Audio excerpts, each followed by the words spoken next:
Voiceover Llama here. I just want to say before I start this video that when I started making this video log, I had no idea what I was going to be doing or what would happen. I had no idea the kind of impact this trip would have on me. So some of the things I say might be slightly altered, and I'll try to comment on whatever changed during the time. But without further ado, let's just get started. Welcome to this very out of place video for me. I haven't uploaded videos for quite a while now, so hi. I'm still alive. I still do stuff. For those who don't know me, I am Llama, also known as Skeptic Llama, Lord Llama, or Llama Thor if you're really old. If you know what that means, then you've been here for a while. I'm making a video now because I'm heading on a trip, and I would like to make a video log for that trip, showing where I go, what I do, and all that things, and get them together and kind of give a perspective. I am in a few hours starting a trip to Kyiv, Kyiv in Ukraine, for those who don't know what that is. And this is recorded on the 8th of July. It'll be 9th in a couple of hours now. I'm about to head on a bus, and then a train, and then a plane, and another bus ride for 16 hours, and then I'll be in Kyiv. I'm heading down there, primarily to help out with some volunteer work. I'll be helping a couple of people build some houses, build some roofs, and whatever else volunteer work that I can find down there. I might be working with a soup kitchen, as well as just working with general things that need help doing. I'll be down there for about a week, and I'll be showing you guys the entire trip, the food we eat, the kind of places we go to, the people there, the things we do, and this is the first sign of me not quite ready for what I was getting into. It started off as a travel log, but in the end, this turned out to just be a feature of all the great people who travel to Ukraine to help. So keep that in mind. Just give you guys like a feeling of the land and where we're going and what we're doing and like what it's like to be there, what the general mood is. I'll try to get some interviews with some people. I say interviews, I'm not a journalist. It will be more of a conversation between me and them about like how life is in Kyiv at this point. I obviously am heading down there to help the Ukrainians. So if you're a pro-Russian, then this is probably not a video series or video. I don't know if it's going to be a series or video, but probably not for you. But, maybe you'll glean some information or, tactical awareness from this one. It seems like you guys kind of like that. So, keep tuned. Anyways, guys. Next time you see me, I'll probably be on either a bus or a train or something, depending on when I record. Also, the video recordings and footage here will be very varying, as I have multiple cameras with me, and which one I use depends on the circumstances. This one's easy, because I can set it up and I can just talk. But I'm not always going to be able to have a tripod set up, so keep that in mind. Anyways, enough of me baffling. Let's see where I head out next. I think this is a good time to inform you that this will be a long video. So if you're interested in a specific part and only that part, use the timestamps below to skip to that part.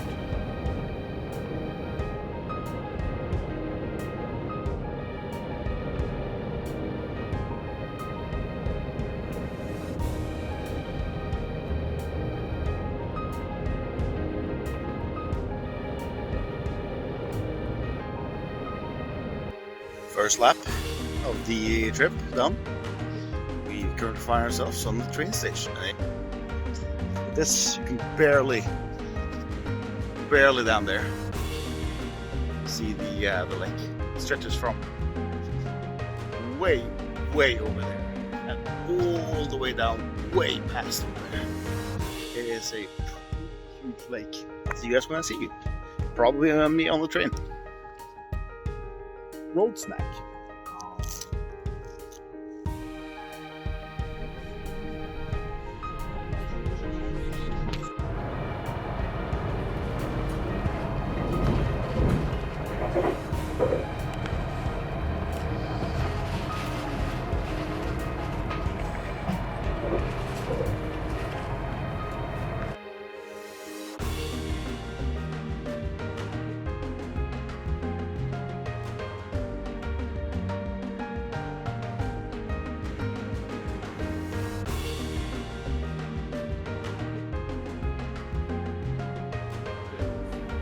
Poza tym będziemy w tych górach jakoś specjalnie.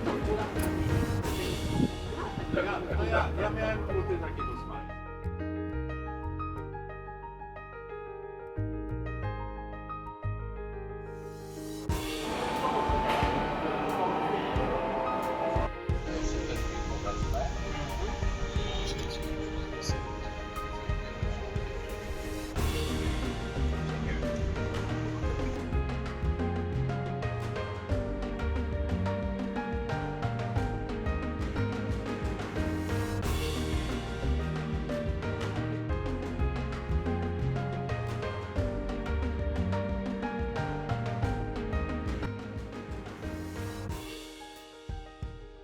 After what can only be described as a pretty crappy time at the airport, being sidelined for all the people because they overbooked them.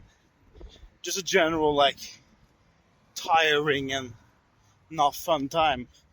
I came to Warsaw with high hopes, and this would be the town to to fix up that and like let me relax a little bit before the big new push.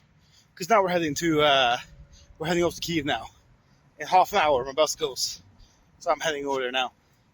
And my first impression of Warsaw was not good. First, the person tried to scam me with some I want to sell you this thing scam. I think I'm walking on the wrong side, so that's fine. Actually, no, I'm not. The red one will be the wrong side. And then I find these like hobos living on the street, and then there's like a bunch of graffiti, and these kids hang out in like a bus shelter. God knows what they were doing. And then when I thought like all hope was lost, I thought everything was just dark. I found this beautiful little place. I've probably already shown pictures of, or if I haven't, I will do it now. But holy crap. I set out with a goal when I went on this trip. I have a goal that, in addition to all the work I want to do and all the help I want to give, I want to find places that aren't touristy. I want to find places that are for us, like people who are here. Not us, I'm not part of that, but for people who are here, Places that are hidden, places that you wouldn't necessarily go to if you're a tourist. I think I found it. And it felt like home. It was just the rest I needed. Now we're about to head over to the bus. I'll post the pictures from the bus, and then we'll get on our 16-hour drive. Whew. Oh, we have to run.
Turns out I'm not fit for this video logging kind of bullshit and talking to camera in front of people and walking around just filming myself.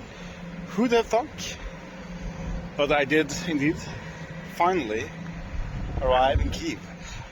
Wrong location though, because as the right thing that happened at the airport. Turns out that my bus company decided to just cancel my bus and then not tell me and then not refund me. And so I had to take an emergency bus instead. Fortunately, I got a bus the same day, same night, to be fair. And getting a bus the same night was a blessing. I can't say how much I'm thankful for that person in the checkout counter. I was desperate, and she handed me a lifeline. So, you know, I got the last ticket on one of the last buses going out of Warsaw that night. So, that was nice. On the bus, I couldn't really do much recording because we were chock full. It's surprising how many people travel into Ukraine during these days. Also, it looks like I have a body armor on me. It's actually just a backpack, but from this angle, it doesn't look like a backpack. It looks like a body armor. I have double backpacks, you know, rocking the American style, you know, backpack in the front, backpack in the back. So we're in Kyiv right now. Due to the change of buses, I had a change of location. This is not where I was supposed to end up. So the people who were supposed to pick me up, they were at the correct location. I was at the wrong location, so they have to travel here to pick me up. The travel itself was overall nice. I was warned that it will be an 8-hour wait. As I was saying, I was afraid that it will be warned about a 8-hour pause in the travel at the border because it will be like a queue. That didn't happen, so you know, that's nice. I've gone, how many hours is it now? 51 hours without sleeping. I'm kind of loopy. I've gotten like small naps of like 20 minutes or so on the bus. So, and I haven't eaten or drank anything for the last 16 hours. So it's gonna be nice just getting something to do right now and not being on a bus forever. I'll get some recording in when I'm here. Can you tell I'm loopy? When I'm at my place, I'll get some recording in. Also, I might have interlooped some travel footage. I try to cut out any part where I see things. I'll do like a little overdub of it. Voiceover. That's what it's called. Anyways, see you guys in the apartment.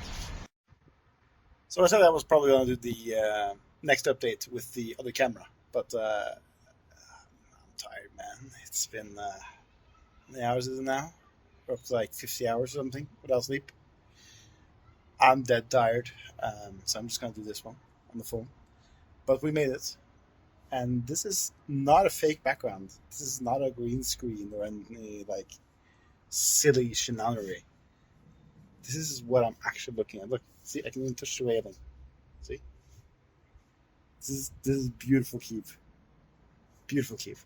For anyone who thinks that Kyiv's just dead, that nothing happens in Kyiv, thinks that like people have fled Kyiv and like everyone's afraid. No. See the streets down there. Nobody's afraid of in Kyiv. Nothing at all. Yet to hear the first air alarm. That will come at some point. I have to go all the way down there when it's an air alarm. I've been looking for any like houses that have been destroyed. I haven't seen any yet. But I was going to tell you guys about a thing. While driving through cities within Kyiv and within Ukraine generally, about 2 hours outside of Kyiv, I found we were in this town, and I saw the first symbol of destruction after the war. I saw a building where the entire top floor, at least on the side we could see, the entire top floor was just blown out. And I can't remember which video that will be from, or if I've seen that video before. But yeah, whoever lives there is definitely gonna need some help at some point. As I said, I haven't seen any other destruction so far. Seems like the city's been very good at cleaning away all destruction that's been here. There's still a bunch of construction concepts going on, lots of construction everywhere, happening all over the place. Roads are being fixed, malls are still open, buildings happening, everything's happening here. Keeps alive. And it will continue being alive. Tomorrow, the plan is to go meet the people I'm going to be working with. I'm holding over the camera. There you go. Tomorrow, I'll be meeting the people that I'm going to be working with. We're going to go to a house, and we're going to have a look at it. And once that's done, we're going to go home to one of them and watch a movie, get to know each other, and then Wednesday... This is still very much alive here. After we've been to the house, we're going to go watch a movie, get to know each other, and on Wednesday, we'll be working together. We're going to be fixing a roof, I think. So I'll take some pictures, share some things there. At this point, I went on a huge rant about some food I had, explaining how delicious it was, but I found it uninteresting and not relevant to the rest of the video, so I cut it out. In fact, the house we were going to tomorrow was the house of the old president who swindled money from the state, bought a whole massive park, brought up in his image, his own private park. He fled the country a while back, and now the park is open to the public, so you can walk around and have a look there. There will be a bunch of pictures from it coming up. Now, for the first time in this video, enjoy a beautiful panorama shot of Kyiv.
Whew.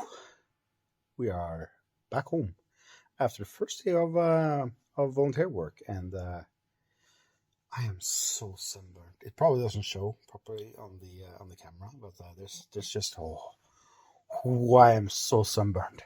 It is burning, so pain. I'll go get some aloe vera and I'll figure out something. Get some good sun cream and stuff. I was supposed to bring sun cream today. I forgot. I was in the shop, I was looking at things, and then I forgot to get the sun cream. So, first day of volunteer work, we were doing destruction work on a building that had been hit by it was hit by shelling during the first couple of months of the war. So the lady who owns the house, she lost the entire apartment due to the fire that ensued afterwards. So now her son and his daughter are currently working on restoring the place, breaking down the burnt down building, and saving some of the rubble, saving some of the bricks, in order to use those to rebuild a new house, or at least that's what I think they're going to be using for. So I was on the cleaning station, is what we call it. It's so they bring the bricks with a cement on them, and I was breaking the cement away from the bricks so we can save the bricks. I got some pictures, so probably put some pictures in the video. I also had to put some video stuff in there somewhere, so you'll see the people. Great people. What I've noticed from like all the volunteering I've done down here and all the people I've met. Also, I'm. Why am I like this? Okay, there we go. Now we can actually be fucking proper. Don't worry about it.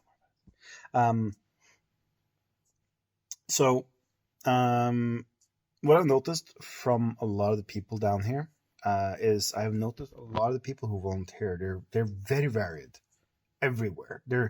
There's people from Brazil. There's people from Holland. There's people from America. From Australia. I've had people from Italy. There's people from all over. They're coming here to help. But one thing they have in common, all of them, is that they're not afraid. They're not afraid. They saw what's going on, and they all step up, and they need to do something. Today we even worked with, and I can't say much more about this, but we worked with someone who's a volunteer fighter. I can't mention anything more about it, because that is super secretive, and I can't mention his name or who he is or what division or anything. So, but he's a volunteer fighter, and he's currently on the return from one of his missions, and so he's looking for downtime things to do, and he's volunteering for doing other things up here. But yeah, so they're all really like people who want to help, and this is everywhere. Massive dedication. Some people take months out of their life, take like days off from work, like months off from work, just to come here and help. But it's often either very young people who can do a lot of this stuff remotely, people who have a very good established job and can take a lot of time off, or elder people, like people who have done all their work and now they can just do whatever they want to. That's what I'm seeing down here, at least. They're all doing great work. As I said, today we did deconstruction of the house. We saved a bunch of the bricks and cleaned up a bunch of the area around, which was very important. And we were served a homemade borscht plus some pasta stuff as our lunch. It's delicious. I got some pictures, as I said, of the people. They were chill, really chill people. All really nice. We had a variety of people. Some speaking Ukrainian, some not. We even had a Ukrainian native Kyivian person from Kyiv volunteering for work in Kyiv. It's the first volunteer, so she was the one I got in contact with. So we met and we just hang out. We chilled, cleaned some bricks for I think we worked for 6 hours, and then we left. The guy was super thankful. And we're going to go back there again on Friday. Yeah, so far it's been good. Except for the massive fucking sunburn I've got. Oh, it is so bad. I might have to go fix it at some point. And in terms of air raids, we had another air raid now this evening. Now, again, the air raid this evening was a Shahid air raid. From what I could notice, all of it was stopped. I think every single one of them were shot down, based on what I saw from the telegrams. So there were no air threats at all. They hit nothing, and I don't even think there was collateral damage from what I've seen. I saw no images or videos of collateral damage. So that's good. It's very good. No injuries, no nothing. But this happens frequently. It's It's usually around 2 to 3 in the night. They usually send these drones. Or rather, they send them earlier because they're slow traveling. They send them earlier, and then they usually, we get the warning around 2, 3. We get a notification that something's been sent, but we don't know where it goes until it's been a while, because you need to, triangulate the traction of it. Regardless, yesterday we had 3 of these, and today we only had 1, so, I haven't heard a single one afterwards, so I think we're chill. Though, to be fair, I haven't been in Kyiv, so I might not have heard it. My phone should have told me, but I haven't seen any warnings or anything, so it's been fine. Other than that, I'm going out later on. We're going to go head out and chill some. I'm going to get some aloe vera, some sun cream, some whatever I can find. And hopefully my arms won't be dying at the end of the night.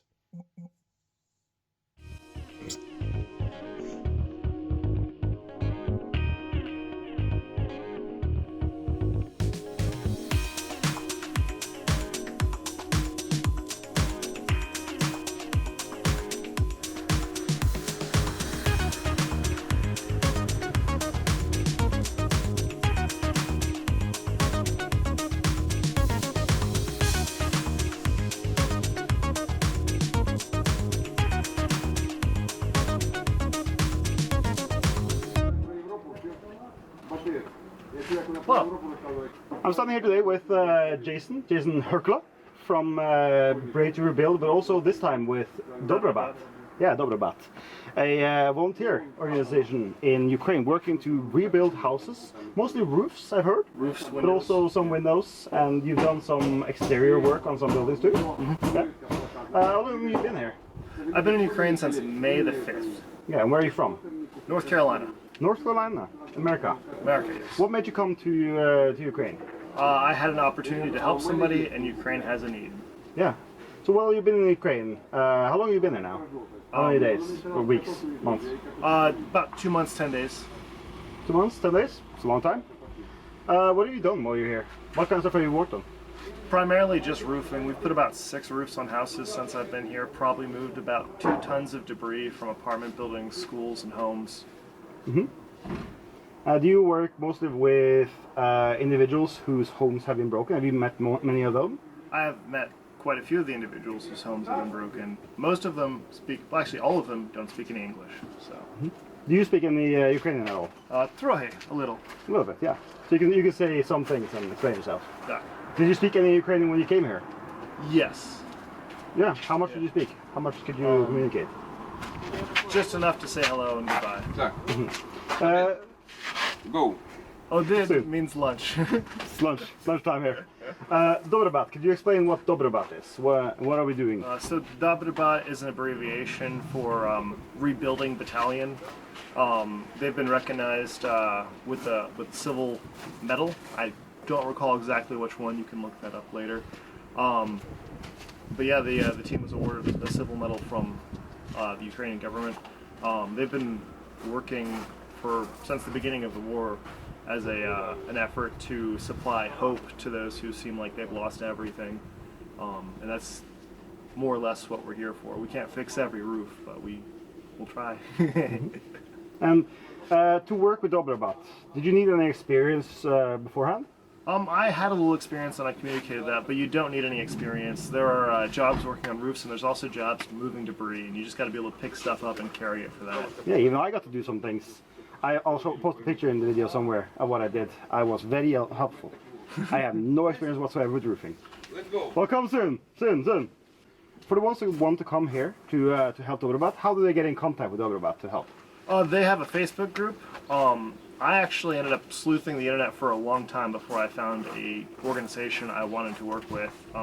Something that seemed productive and something that could utilize the abilities I have.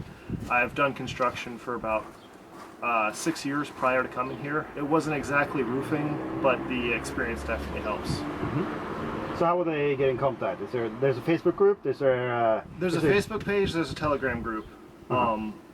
And how would you find And there's a website.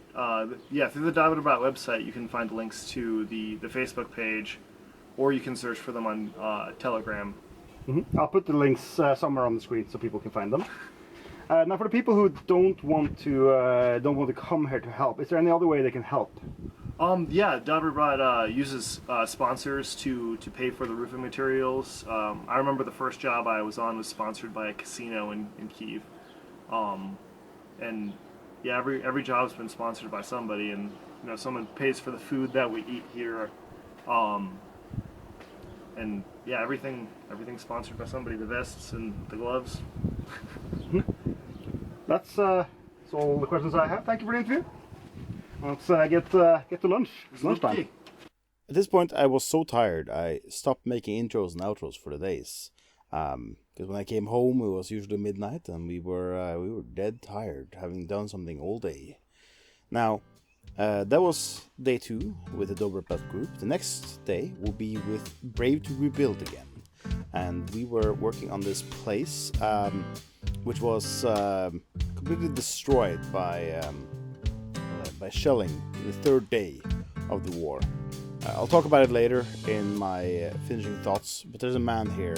I don't know if he's on the pictures. I don't think I have a picture with him. But the man here, he told us the whole entire story of like what happened, and it's a quite touching story. You'll hear it later.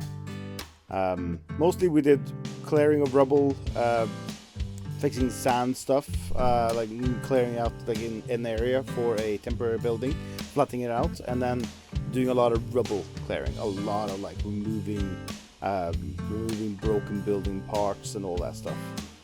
We were supposed to be 9 people, we ended up being 4 people, but you know, it worked out well. It was a great group, good people. So let's jump into that.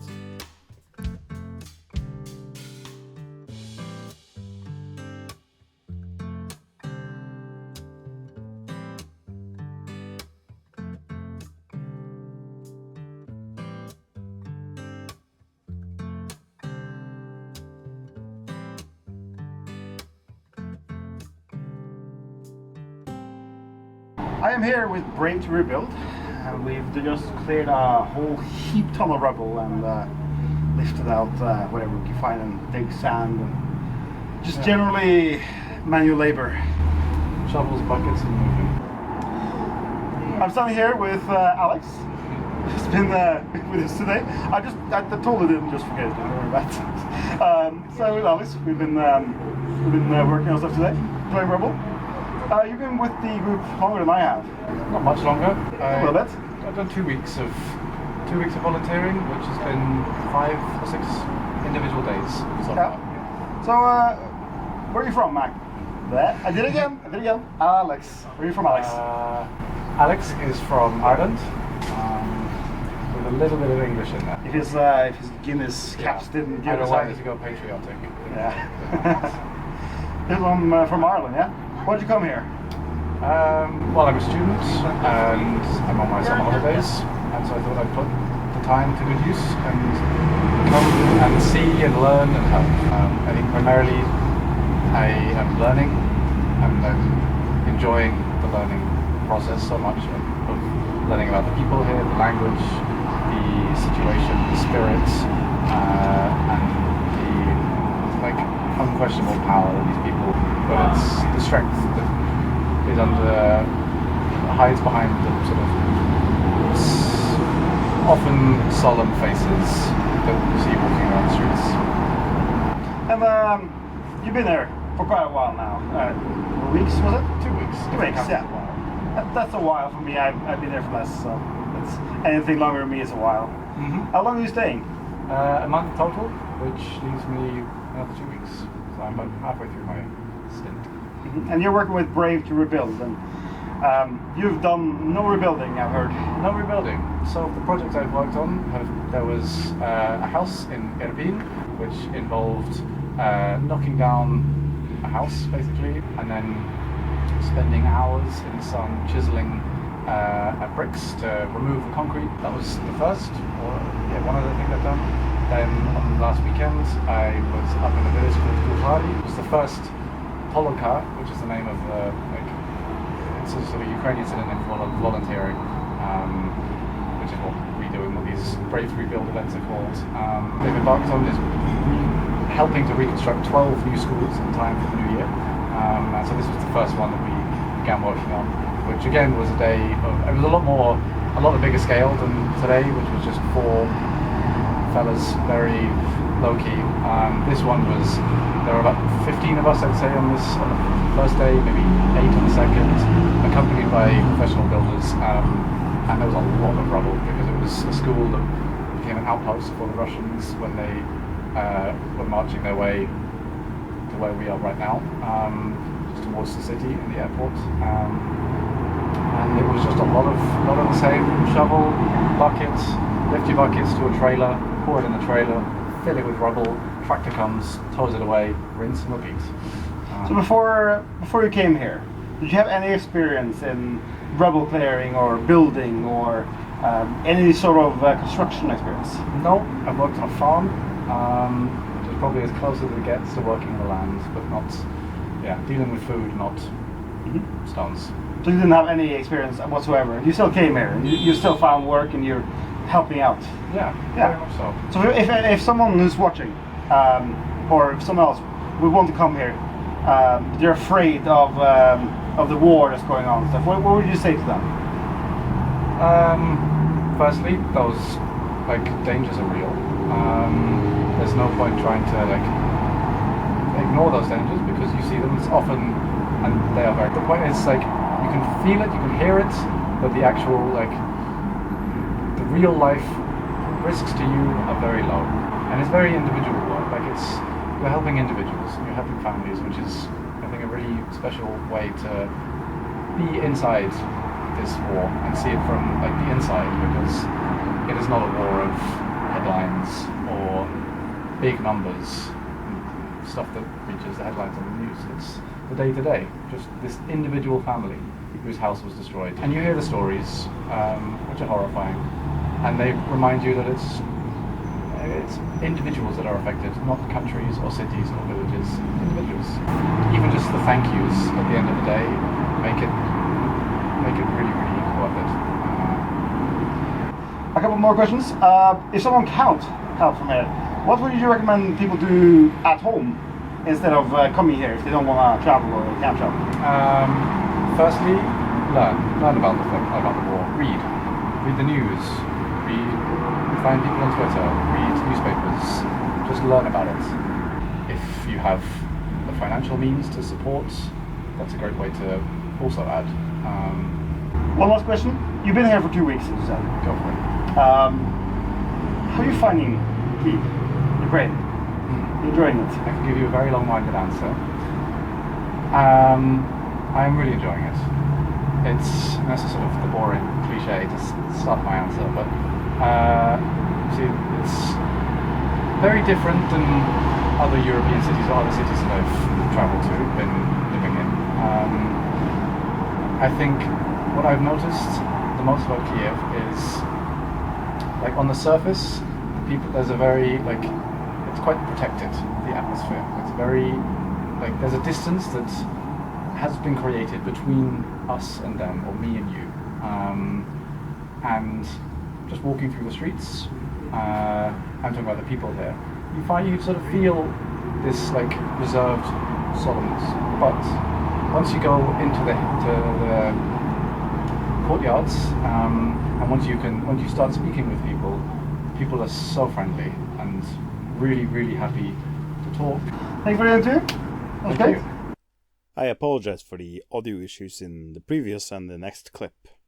It is hard to find a good place to make interviews in these towns because there's always something going on. There's cars driving by, there's music playing, and the next interview is in fact with Oleg from Forever Ukraine, a volunteer who's been there for a very long time and works with a organization a little bit different than the ones I worked with. Today I'm sitting here with Oleg. Yeah? Yeah. Nice to meet you. What's going on, man? Nice to meet you, dude. You work for a little organization down there, but first, tell them about yourself. I'm Ukrainian American. I was born in Ukraine. I went to America when I was little. I've been here since the beginning of the war. I came in April of last year. I guess not the full beginning, but pretty close to the beginning. I wanted to join the Legion and fight for Ukraine, but they didn't take me at the time. It was like right when Dobrabat was bombed, so they were like, sorry mate, no combat experience, we don't need you right now. And I was like, okay, fine, I'll just go back. But I didn't want to just, you know, kind of go away, so I started a volunteer organization, kind of working since. Yeah, speaking of the organization, what's the organization name? Forever with Ukraine. Forever with Ukraine. Forever with Ukraine, yeah. And what do you guys do? So, a little bit of everything. We helped refugees in the past. We do mostly humanitarian work with things like internally displaced people. There's a lot of people that like move out of recently occupied areas or like areas that have like really heavy fighting, like Bakhmut. A lot of people from like the Kyiv region and Excursion. Excursion is like absolutely obliterated after like the Russian retreat. So there's still quite a bit of problems there, especially with the recent damage and stuff. So like people all over the world, like we've kind of established a good humanitarian name for ourselves because. A lot of organizations, they don't really show what they do, but we try to publish everything up on our Instagram, like and our website for like all the aid that we give away, all the deliveries that we do. We try our best to take pictures and like show where all that stuff is going. So a lot of people started to trust us from like Australia, from Austria, from Spain, from the USA, and everywhere else. And they send us like at this point like tons and tons of aid. Like from Austria, we receive like 20 tons at a time. It's like once and a half every month and a half. And getting all that stuff out, it sounds like it's like, oh, you guys get so much aid, it must be great. It's like, you're trying getting 20 tons of aid out there, man. Sheesh. What kind of aid do you guys usually travel? For that stuff, the humanitarian side, it's mostly like food and water for areas that have been like really heavily occupied, and we give a lot of food and water to the military as well. Because guys like sitting in trenches, like so, like if it's like really easy, accessible food they don't need to cook, we try to give that to like the military. Like if it's like a can of like tushonka, you know what I mean, like just a big like just stuffed in a can. You know, it's easy. You open it, you wipe a piece of bread, and you got a meal. Chunk it on. Yeah, so it's like for military guys, that stuff is perfect. Things like, you know, potatoes and like rice and like grains and things like that, we try to give to like, you know, different like town centers, and they'll have their own like volunteer organizations that cook all that stuff and feed the people that, you know, like that lost their farm or lost their home and they can't, you know, they just don't have the means to, you know, take care of themselves in that way. So that kind of stuff. On top of that, we get like a bunch of clothes. A lot of clothes that people think is useful, like high heels and stuff. Like, got a pair of thongs, you know, a couple of those. You know, not very useful, but hey, you know what? Yeah, right. We just try to convert them, use them for what we got. I'm not gonna lie, maybe. Nah, I'm just kidding. But like, we definitely get a lot of aid, and like most of it is amazing. Like most of it is very much needed, but we also get quite a bit of stuff that's like, is this a pair of like used whitey tighties from like 10 years ago? It's like, I don't know, man. I wouldn't want to give that to anybody. I don't think anybody would. I think they would just like, you know, rather go commando. The other side of the organization, like one that I deal with, the reason I guess why I'm in the military here, we train the military and we provide a lot of military aid to frontline units. So things like medical aid, like tourniquets, hemostatic gauze, a little bit of everything. And medical supplies. Yeah. A lot of uniforms, boots, like pouches, and we provide training. So that's the biggest thing we do is we train the soldiers on medical, we train the soldiers on tactics. Guys that have been recently mobilized that don't have the wide knowledge of that stuff because they haven't served their whole lives as just regular civilians like a week ago, and now in 3 weeks their job is to go to the front and either hold a position or push through a position. It's not an easy thing to accept. No, it takes a lot of practice, and that's where you guys come in, having the knowledge and being able to practice. Speaking of training people, you got a little setup over here where you're teaching civilians how to do tourniquets and stuff gauze and wounds, and what's all that about? Actually, there's this really cool, they're a Ukrainian organization, and they raise funds for like all different kinds of military units. Right now they're raising funds for the unit that we're training, which is 4th Brigade, 6th Battalion, Rubizh, absolute animals of this tunnel. They're awesome. They're really cool guys, and they have really good leadership. But they asked us to help out and just train some civilians because right now there's like a lot of there's a lot of rocket attacks. There's a lot of air raids and Shahid warnings. And, long story short, Kyiv has hit a lot, and there's been a lot of casualties recently. So if we can teach an extra civilian to patch somebody up, in case that's ever. Give them the knowledge you need, you know, to save a life. Yeah, exactly. It's like an advanced first aid. Kind of, yeah. Just because like not every civilian walks around with a tourniquet, and you're not going to be able to find a tourniquet in every corner. You can use other things, right? Exactly. So we teach them how to like improvise a tourniquet, how to improvise like the wound pack, like how to stop the bleed, basically. It's, with whatever resources you have, because you never know when it's going to happen or who could happen to. Yeah. How long have you been down there? So I've been in Ukraine since April of last year, so I was there for 10 months last year. I took a month and a half, went back home to do some fundraising. We were really we were pretty bad at funding. We still are, but you know, we got some money covered to buy some like mannequins, training supplies, so that we can continue back to vacation. Okay. And then this time I've been in Ukraine for a little over 3 months now. So it's like 3 months and like 2 weeks or something around. You're staying here full time? Yeah, until the war ends, until every last Russian is out of the country, or dead. Either or. Preferably dead. Preferably dead, yes. So, to people who are watching, how can they support you? How can they help, like, your organization?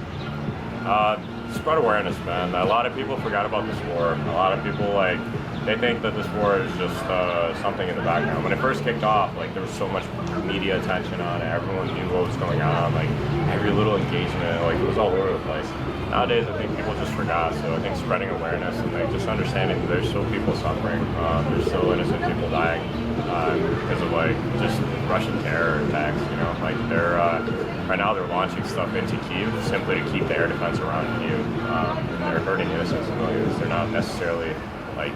They're not hitting like military targets. They're just literally launching them into Kyiv into like random spots, so that air defense can be moved closer to the front, where it would be obviously more effective. Yeah, so getting territory. Keep it busy. You know? Yeah, that's what it is. You know, the more awareness that we have, the more the world is going to be able to help. The more systems that we can have for air defense, the more like weapons that we can have to push these Russians out of here. I know it sounds bad. Everyone's always like, "You're asking for so many weapons. Like we're giving you already so many weapons." But like, do you understand that Ukraine shoots 7,000 artillery shells a day? Russia shoots anywhere from 20,000 to 50,000. Like, they're still like during an offensive, like they're shooting like 3 to 5 times more on a daily basis. The other way they can help, support us. Like, we literally, like, it sucks to say. I hate asking for money because I always do it. It's like the way that we function and survive. Like, we need to buy medical supplies, we need to buy training tourniquets, we need to buy mannequins to continue wound packing, to teaching guys how to wound pack. We need to buy things like MDA so that we can at least stick one MDA per person so they know what the feeling is. So they, like, at least the medics, the CLS, the combat medics know how it's done, you know? So that part's, like, and again, sustaining ourselves here, that's also not bad. We don't get paid for anything we do here. And, any support that we can get is it's a big help.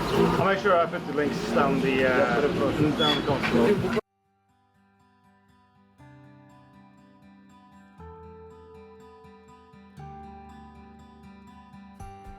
Last day of Ukraine. Today I'm heading back to Norway. It's been one hell of a week. Wish I could stay longer, but I can't. So this will not be the last time I've come here.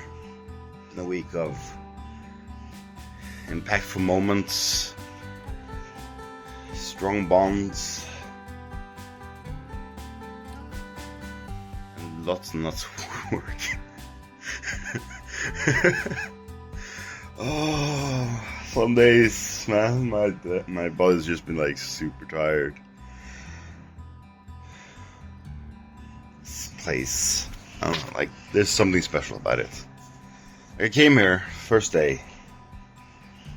It's just met with so much like love and care and just inclusion by everyone. second day out working, still nice people you can talk to, people with same goals as you, people who want to help, you know. It's been so good that I've forgotten to record like these messages. It's been that good. I've just been out. Like I leave at 8 a.m.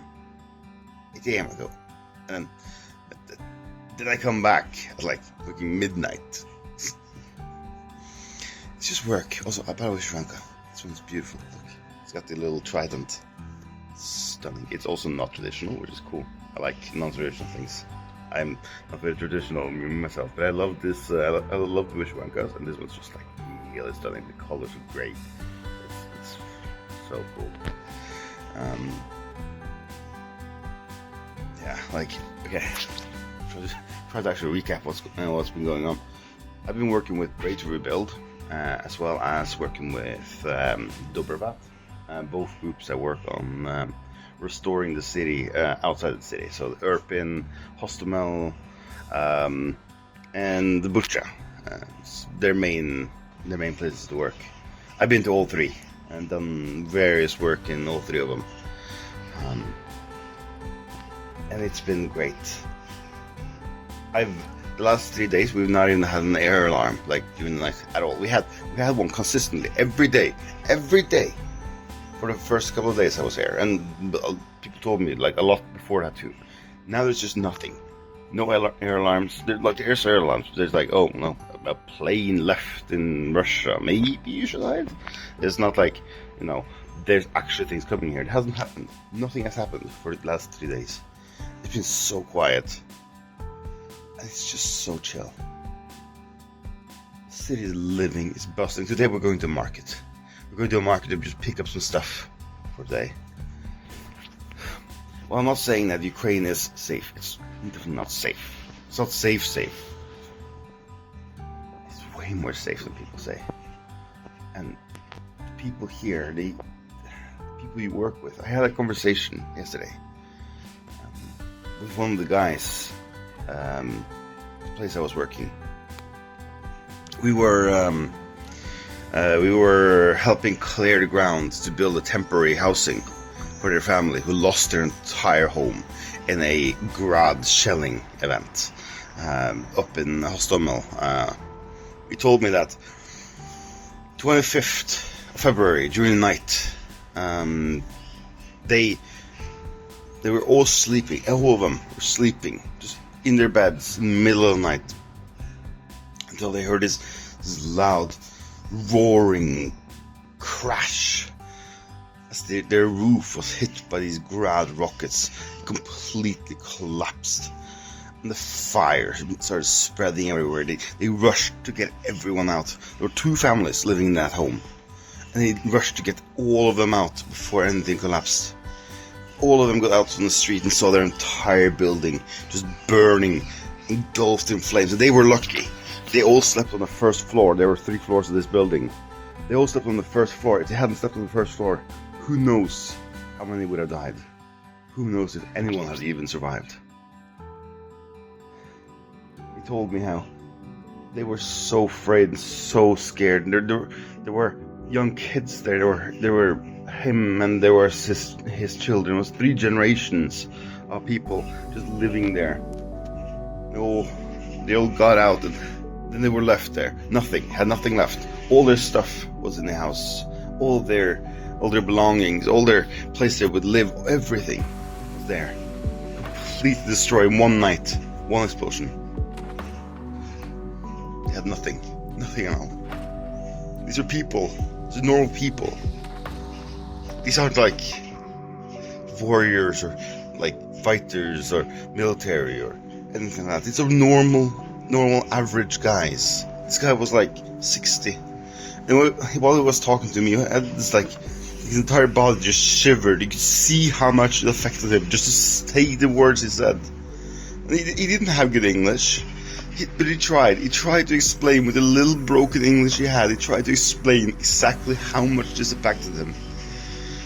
Exactly what happened. And I'm never gonna forget. Never gonna forget the stories that have been told down here.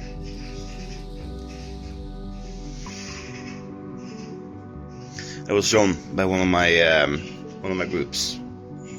I was shown the Freedom Plaza, Freedom Square, I think it's called. Freedom Square in Ukraine. It has this like beautiful. There's forest everywhere and like grass and stuff everywhere. There's this beautiful grass plain next to these large buildings and monuments. And on the plain there, on the grass plain, there's these flags: Ukrainian, Georgian, Polish, American, even a Japanese flag was there, Danish, a bunch of like different flags planted into the ground in this sea, this vast sea of flags. I probably have the footage running somewhere on the screen, or at least I'll intercut to it somehow. This vast sea of flags there. I'm sorry if I'm stumbling on words there. I'm struggling to talk about this because it impacted me so much. So there's this vast sea of just flags, and every single one of the flags. There's one person who's been impacted by it. One person who's died to the Russian war. One person who could have lived today. Seeing these like thousands on thousands of flags there. And then I walked along the little bank of that grass field. Walked around the little bank, and I came to this little area where there was this like circle, like an island almost, an island in the sea of flags, the sea of blue and yellow flags. This island is all covered in these flags with the Azov mark. And I was told by the people guiding me that this is the marks of the Azov soldiers. Everyone who lost their life down at Azovstal. And it just broke me. I just broke down. Back when Azovstal was a thing, I woke up every day praying, wishing that everyone would be safe, that they would be saved from there. I watched everything from there, hoping every day that things would get better. But then seeing this island of just flags, island of people, good people. Every time I tell this story, I